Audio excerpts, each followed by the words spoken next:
تو اللہ کو اللہ ساری کائنات مانتی ہے، ہندو بھی مانتا ہے، سکھ بھی مانتا ہے، یہودی بھی مانتا ہے، مجوسی بھی مانتا ہے۔ قرآن میں ہے وَلَئِن سَأَلْتَهُم مَّنْ خَلَقَ السَّمَاوَاتِ وَالْأَرْضِ، ان سے پوچھو زمین آسمان کون بناتا ہے، تو کافر بھی کہیں گے لَيَكُونُ اللَّهُ، اللہ نے بنایا۔ جب یہ بھی رب کو مانتے ہیں پھر ہم بھی مانتے ہیں، وہ مشرک کیوں ہیں، ہم مومن کیوں ہیں؟ تو اصل توحید رب کو ماننا نہیں۔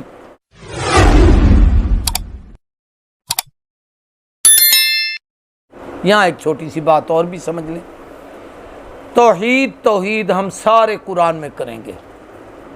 مسلمان کلمہ پڑھتا ہے تو توحید سے شروع کرتا ہے، لیکن توحید کا لفظ پورے قرآن میں کہیں نہیں ہے۔ کوئی آیت ایسی نہیں جس میں لفظ توحید ہو، پورے حدیث کے ذخیرے میں بھی لفظ توحید کہیں نہیں ہے۔ اور انبیاء کی بعثت کا مقصد بھی عقیدہ توحید بیان کرنا تھا۔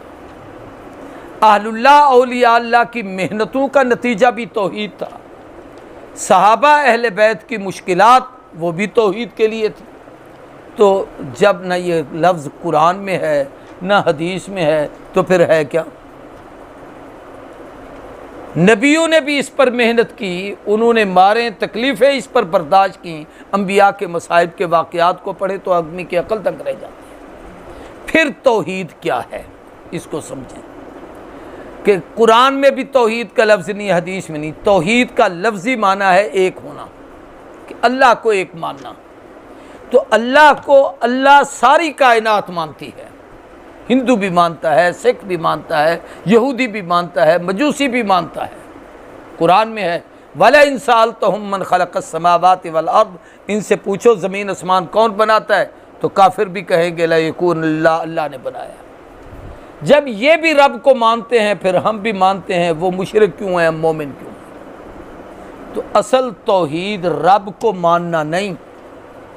یہ بات غور سے سمجھیں اور دماغ میں بٹھائیں۔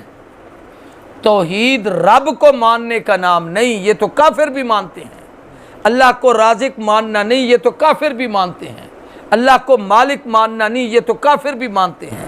اللہ کو جناب علیم بذات الصدور، علام الغیوب، جو بھی اس کی صفت کہو، یہ سارے کافر مانتے ہیں۔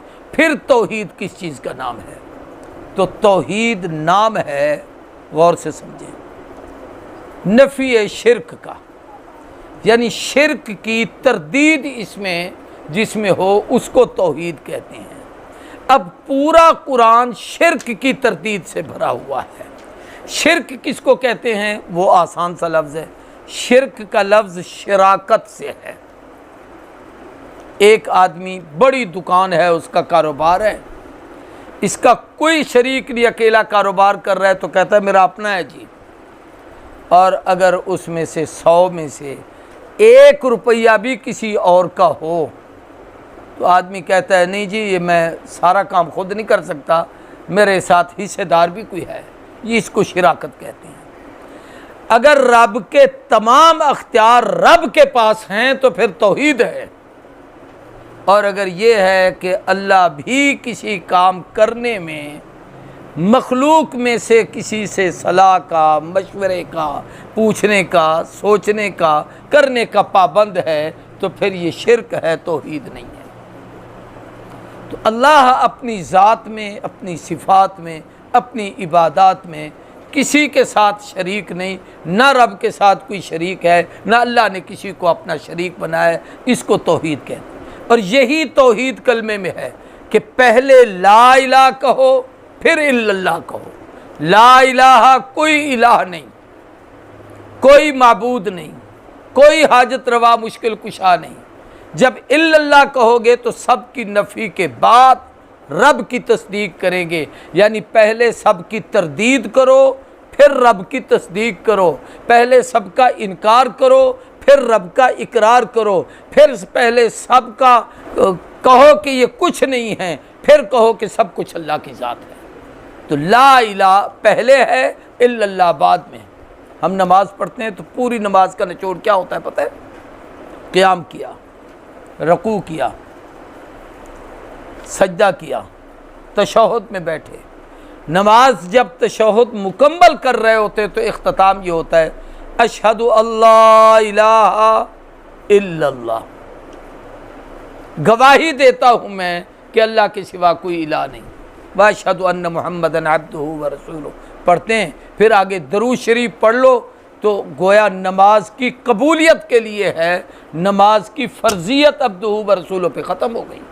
یہاں اگر کوئی سلام پھیر لیتا ہے اس کی نماز پوری ہو جائے گی۔ تو اگر یہ عقیدہ ہے تو اللہ کے ہاں قابل قبول ہے، اور اللہ بھی کرتا ہے اور ساتھ کچھ حصہ فلاں کا بھی ہے، تو اس کا مطلب ہے اللہ کے ساتھ ہم نے غیر کو شریک ٹھہرایا۔ تو یہ پہلا حصہ عقیدہ توحید ہے۔